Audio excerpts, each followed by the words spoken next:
राधे राधे मेरे प्यारे भाइयों बहनों माताओं व बंधुओं। आज अधिक मास में द्वादशी तिथि के दिन मैं आपके लिए लाई हूँ भगवान विष्णु और लक्ष्मी की कथा। बंधुओं, द्वादशी तिथि भगवान विष्णु को उसी प्रकार प्रिय है जैसे कि एकादशी तिथि। इसलिए बंधुओं, द्वादशी तिथि को भी भगवान विष्णु और लक्ष्मी की कथा सुनने मात्र से आपके हर मनोरथ पूरे होंगे।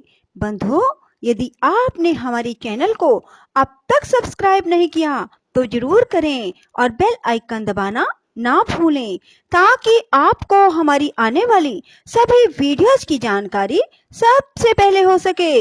बंधुओं, वीडियो को पूरी सुने। सुनने के बाद कमेंट बॉक्स में जय विष्णु भगवान की, जय माँ लक्ष्मी जरूर लिखें। बोलो विष्णु भगवान की जय, लक्ष्मी माता की जय। भगवान विष्णु की आराधना करने वाले मनुष्य के सारे पाप शीघ्र नष्ट हो जाते हैं। पुण्य तीर्थों और भगवान श्री गोविंद के प्रभाव से पापों का क्षय शीघ्र हो जाता है और ब्रह्मत्व को वह मनुष्य प्राप्त करता है। अब मैं तुम्हें एक प्राचीन इतिहास सुनाती हूँ। पूर्व काल में विनता नंदन गरुड़ जब अंडा फोड़कर बाहर निकले तब नवजात शिशु की अवस्था में ही उन्हें आहार ग्रहण करने की इच्छा हुई। वे भूख से व्याकुल होकर माता से बोले, माँ मुझे कुछ खाने को दो। पर्वत के समान शरीर वाले महाबली गरुड़ को देखकर परम सौभाग्यवती माता विनता के मन में बड़ा हर्ष हुआ। वे अपने पुत्र से बोली, बेटा मुझ में तेरी भूख मिटाने की शक्ति नहीं है। तेरे पिता धर्मात्मा कश्यप साक्षात ब्रह्मा जी के समान तेजस्वी हैं। वे सोन नदी के उत्तर तट पर तपस्या करते हैं। वहीं जा और अपने पिता से इच्छा अनुसार भोजन के विषय में परामर्श कर। तात उनके उपदेश से तेरी भूख शांत हो जाएगी।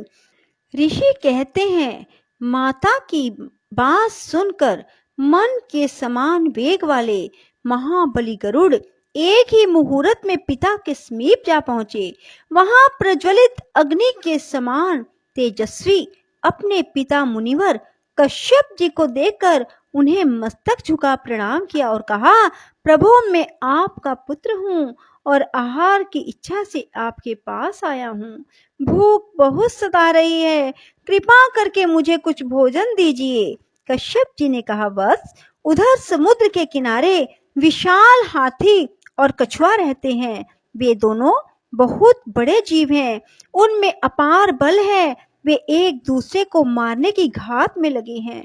तू शीघ्र ही उनके पास जा, उनसे तेरी भूख मिट सकती है।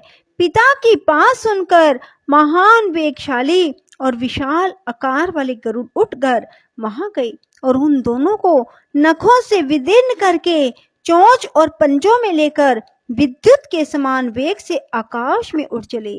उस समय मंद्राचल आदि पर्वत उन्हें धारण नहीं कर पाते थे। तब वे वायु वेग से 2 लाख योजन आगे जाकर एक जामुन के वृक्ष की बहुत बड़ी शाखा पर बैठे। उनका पंजा रखते ही वह शाखा सहसा टूट पड़ी। उसे गिरते देख महाबली पक्षीराज गरुड़ ने गौ और ब्राह्मणों के वध के भय से तुरंत पकड़ लिया और फिर बड़े वेग से आकाश में उड़ने लगे। उन्हें बहुत देर से आकाश में मंडराते देख भगवान विष्णु मनुष्य का रूप धारण कर उनके पास जा इस प्रकार बोले, पक्षीराज तुम कौन हो? किस लिए यह विशाल शाखा और ये महान हाथी और कछुआ लिए आकाश में घूम रहे हो? उनके इस प्रकार पूछने पर पक्षीराज ने नर रूपधारी श्री नारायण से कहा, महाबाहो मैं गरुड़ हूँ। अपने कर्म के अनुसार मुझे पक्षी होना पड़ा। मैं कश्यप मुनि का पुत्र हूँ और माता विनता के गर्भ से मेरा जन्म हुआ है। देखिए इन बड़े बड़े जीवों को मैंने खाने के लिए पकड़ रखा है। वृक्ष और पर्वत कोई भी मुझे धारण नहीं कर पाते।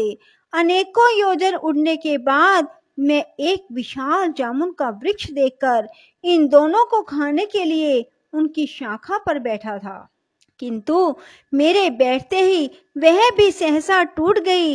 अतः सहस्त्रों ब्राह्मणों और गौओं के वध के डर से इसे भी लिए डोलता हूँ। अब मेरे मन में बड़ा विषाद हो रहा है कि क्या करूं, कहाँ जाऊं और कौन मेरा वेग सहन करेगा।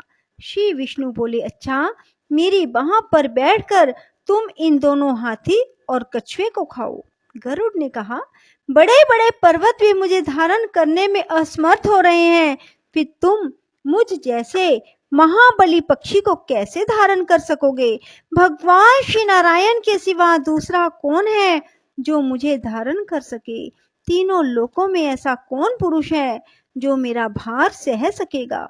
विष्णु बोले, पक्षी श्रेष्ठ बुद्धिमान पुरुष को अपना कार्य सिद्ध करना चाहिए, अतः इस समय तुम अपना काम करो, कार्य हो जाने पर निश्चय ही मुझे जान लोगे। गरुड़ ने उन्हें महान शक्ति संपन्न देख मन ही मन कुछ विचार किया और फिर एवं अस्तु कहकर वे उनकी विशाल भुजा पर बैठे। गरुड़ के वेग पूर्वक बैठने पर भी उनकी भुजा कांपी नहीं। वहां बैठकर गरुड़ ने उस शाखा को तो पर्वत के शिखर पर डाल दिया और हाथी तथा कछुए को भक्षण किया। तत्पश्चात श्री विष्णु से बोले, तुम कौन हो, इस समय तुम्हारा कौन सा प्रिय कार्य करूं। भगवान श्री विष्णु ने कहा, मुझे नारायण समझो, मैं तुम्हारा प्रिय करने के लिए यहाँ आया हूँ। भगवान विष्णु ने कहा, मुझे नारायण समझो, मैं तुम्हारा प्रिय करने के लिए यहाँ आया हूँ। यह कहकर भगवान ने उन्हें विश्वास दिलाने के लिए अपना रूप दिखाया। मेघ के समान श्याम विग्रह पर पीतांबर शोभा पा रहा था। चार भुजाओं के कारण उनकी झांकी बड़ी मनोरम जान पड़ती थी। हाथों में शंख, चक्र, गदा, पद्म धारण किए सर्व देवेश्वर श्री हरि का दर्शन करके गरुड़ ने उन्हें प्रणाम किया और कहा, पुरुषोत्तम, बताइए मैं आपका कौन सा प्रिय कार्य करूं। श्री विष्णु बोले, सखे, तुम बड़े शूरवीर हो, अतः हर समय मेरा वाहन बने रहो। यह सुनकर पक्षियों में श्रेष्ठ गरुड़ ने भगवान से कहा, देवेश्वर, आपका दर्शन करके मैं धन्य हुआ, मेरा जन्म सफल हुआ। प्रभो, मैं पिता माता से आज्ञा लेकर आपके पास आऊंगा। तब भगवान ने प्रसन्न होकर कहा, पक्षीराज, तुम अजर अमर बने रहो, किसी भी प्राणी से तुम्हारा वध ना हो, तुम्हारा कर्म तेज मेरे समान हो, सर्वत्र तुम्हारी गति हो, निश्चय ही तुम्हें सब प्रकार के सुख प्राप्त हो, तुम्हारे मन में जो इच्छा हो सब पूर्ण हो जाए, तुम्हें अपनी रुचि के अनुकूल यथेष्ट आहार बिना किसी कष्ट के प्राप्त हो, तुम शीघ्र ही अपनी माता को कष्ट से मुक्त करोगे। ऐसा कहकर भगवान विष्णु तत्काल अंतर्ध्यान हो गए। गरुड़ जी ने भी अपने पिता के पास जाकर सारा वृतांत कह सुनाया। गरुड़ का वृतांत सुनकर उनके पिता महर्षि कश्यप मन ही मन बहुत प्रसन्न हुए और अपने पुत्र से इस प्रकार बोले, खगश्रेष्ठ, मैं धन्य हूँ, तुम्हारी कल्याणमयी माता भी धन्य है। माता की कोख और यह कुल जिसमें तुम्हारे जैसा पुत्र उत्पन्न हुआ सभी धन्य है। जिसके कुल में वैष्णव पुत्र उत्पन्न होता है वह धन्य है। वह वैष्णव पुत्र पुरुषों में श्रेष्ठ है और अपने कुल का उद्धार करके श्री विष्णु का सायुज्य प्राप्त करता है। जो प्रतिदिन भगवान विष्णु की पूजा करता और श्री विष्णु का ध्यान करता, उन्हीं के यश को गाता, सदा उन्हीं के मंत्र को जपता, श्री विष्णु के ही स्तोत्र का पाठ करता, उनका प्रसाद पाता और एकादशी के दिन उपवास करता है, वह सब पापों का क्षय हो जाने से निसंदेह मुक्त हो जाता है। जिसके हृदय में सदा ही श्री गोविंद विराजते हैं वह नरश्रेष्ठ विष्णु लोक में प्रतिष्ठित हो जाता है। बोलो विष्णु भगवान की जय। राधे राधे। जय श्री कृष्णा। बंधुओं, यदि आपको हमारी वीडियो पसंद आए तो इसे लाइक करें और शेयर भी जरूर करें। धन्यवाद।